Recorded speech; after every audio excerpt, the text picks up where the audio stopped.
அதிமுகவுக்கு எதிரி திமுக தான், பாஜகவை பொருட்படுத்த வேண்டியதில்லை என அதிமுக தலைமை நிலைய செயலாளரும் முன்னாள் அமைச்சருமான SP வேலுமணி கூறியுள்ளார். திருப்பூர் மாவட்டம் காங்கேயத்தில் ஈரோடு நாடாளுமன்ற தொகுதி அதிமுக வெற்றி வேட்பாளர் ஆற்றல் அசோக்குமாரை ஆதரித்து பேசிய கழக தலைமை நிலைய செயலாளர் SP வேலுமணி, அதிமுக வெற்றி வேட்பாளர் ஆற்றல் அசோக்குமார் காங்கேயம் மற்றும் குமாரபாளையம் ஆகிய பகுதிகளில் விலையில்லா உணவகங்களை நடத்தி மக்கள் சேவை புரிந்து வருவதாக குறிப்பிட்டார். இந்த தொகுதியை பொறுத்தளவுக்கு இதை கண்டிப்பாக செங்கோட்டையனுக்கும் சரி, இங்கே தொடர்ந்து பொறுப்பாளராக நான் பார்த்துட்டு இருக்கிறேன். அதே போல ஜெயராமன் மாவட்ட செயலர் இருக்காரு, எல்லாமே இருக்காங்க. என்ன சென்றிருக்கு அப்படி வெங்கிருக்காடி மற்ற உண்டி எல்லாருமே இருக்காங்க. இங்கே சிவசாமணிக்கு வந்திருக்கிற பொறுப்பாளர். இங்கே பொறுத்தளவுக்கு முருகவேல் போனவர் என்ன உங்களுக்கு தெரியும். இந்த தொகுதியை பொறுத்தளவுக்கு கண்டிப்பாக இந்த முறை 50,000 வாக்குகள் மேல் கண்டிப்பாக வரும். அது இவங்களால முடியும். இங்க இருக்கிற செயல் வீரர்கள், ஏனென்றால் நமக்கு பெரிய ஒரு பாடம் இருக்குங்க. என்னன்னா, கடந்த முறை 21 தொகுதி சட்டமன்ற தொகுதி பார்த்தேன். அதுல கிட்டத்தட்ட 17 தொகுதிக்கு வெற்றி பெற்றோம். இதுல பாத்தீங்கன்னா கோயம்புத்தூர்ல 11 ஜெயிச்சிட்டோம். நீலகிரியில கூடலூர் ஜெயிக்கவே முடியல, அதை ஜெயிச்சோம். வெற்றி வாய்ப்பு இழந்ததெல்லாம் பாத்தீங்கன்னா ரொம்ப கணிசமான ஓட்டு தான் போச்சு. பாத்தீங்கன்னா குன்னூர் குறைஞ்ச ஓட்டு 3,000-4,000 ஓட்டு. அதே போல ஊட்டி கவியார் ஓட்டு, இது ஒரு 6,000. அதே போல தாராபுரம் பாத்தீங்கன்னா வெறும் 700 ஓட்டு. இப்படி குறைஞ்ச வாக்குல நம்ம இழந்தோம். எல்லாரும் முழுமையா 21 ஜெயிச்சிருப்போம். ஆகவே இது நமக்கு பெரிய பாடம். ஒரு உணவகத்தை விலை இல்லாமல் இங்க அம்மா உணவகத்தை, அந்த மாதிரி ஒரு உணவகத்தை திறந்து வைத்தார். இப்படி அம்மா உணவு கொண்டது போல.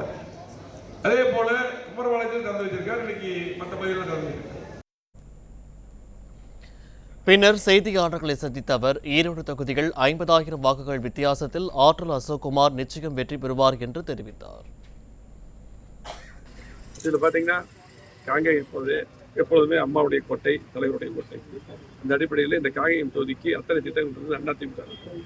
அந்த அடிப்படையில் கண்டிப்பாக இந்த தொகுதியில் மட்டும் 50,000 வாக்குகள் அதிகமாக கண்டிப்பாக அதிமுக அளிப்பார்கள்.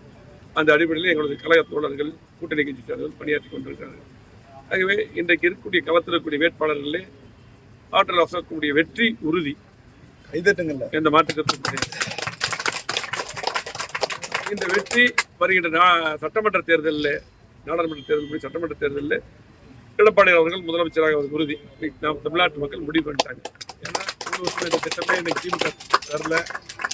அது மட்டும் இல்லாமல் பார்த்தீங்கன்னா எங்கே பார்த்தாலும் இன்னைக்கு சட்ட ஒழுங்கு சரியில்லை, கஞ்சா விற்பனை, பல்வேறு பிரச்சனைகள். அது மட்டும் இல்லாம எந்த திட்டமே ஒரு திட்டம் கூட இந்த காங்கேயத்துக்கு கொடுக்கல. இக்கூட்டத்தில் பேசிய முன்னாள் அமைச்சர் செங்கோட்டையன், ஈரோடு அதிமுக வெற்றி வேட்பாளர் ஆற்றல் அசோக்குமார் மிக சிறந்த பண்பாளர் என்றும் அவர் வெற்றி பெறுவது உறுதி எனவும் தெரிவித்தார். ஆற்றல் அசோக் அவர்கள் பண்பாளர், சிறந்தவர், நல்ல கல்வியாளர். அவர் இன்றைக்கு நம்மோடு களத்தில் நின்று கொண்டிருக்கிறார். இங்கே குறிப்பிடுகிறவர் பல பேர் சொன்னார்கள். மறைந்தும் மறையாமல் நெஞ்சங்களை வாழ்ந்து கொண்டிருக்கிற புரட்சித் தலைவர் எம்ஜிஆர் இயக்கத்தை உருவாக்கினார்.